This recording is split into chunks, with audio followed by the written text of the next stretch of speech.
The evolution of Kitchener and Waterloo is similar to that of many cities, characterized by periods of investment and prosperity, followed by periods of disinvestment and hardship. Currently, Kitchener-Waterloo is experiencing a period of economic growth, to the point where we are now facing issues of gentrification, as the recent implementation of a light rail transit line known as the ION has generated affordability issues in the transit corridor. Since the ION's approval, there has been widespread development in the transit corridor.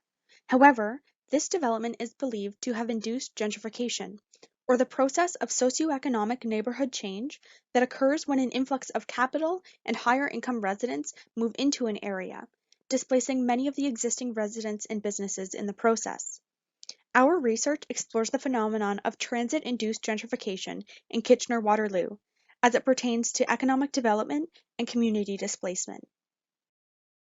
The ION was founded on the central goals of improving transit accessibility and reducing sprawl by encouraging compact development in the corridor.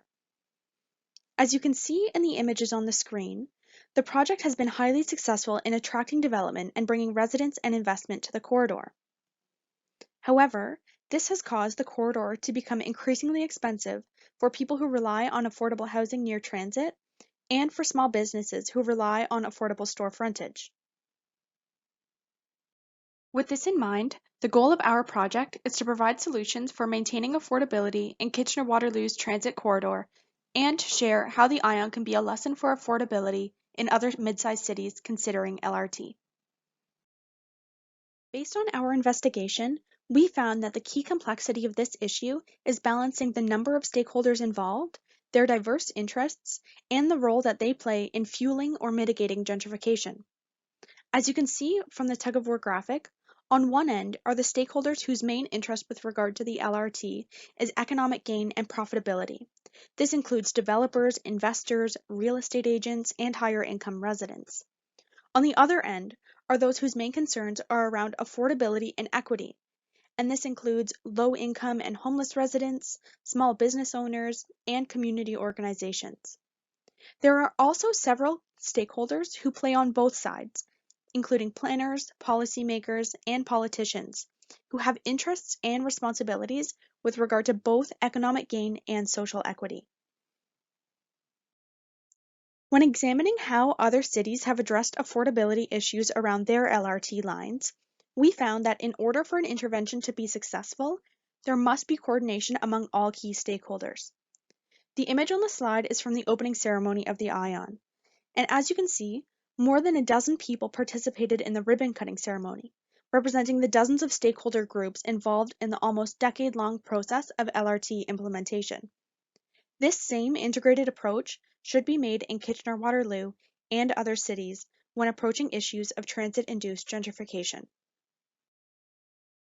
Using complex system mapping to understand transit-induced gentrification has allowed us to explore the social, economic, and political facets of this issue. It has challenged us in ways we didn't expect and provided us with new perspectives we didn't consider. Most importantly, it helped us shape a solution space for a problem we were researching and exploring abstractly into something more concrete and tangible. Gentrification research often sits at the crossroads between theory and practice, which has led to debate among practitioners and academics regarding potential methods to solve this issue. By using a systems approach, we were able to better blur these lines and more effectively identify the system's feedback loops that were not previously on our radar. This ultimately resulted in the realization that the system itself is not inherently wrong.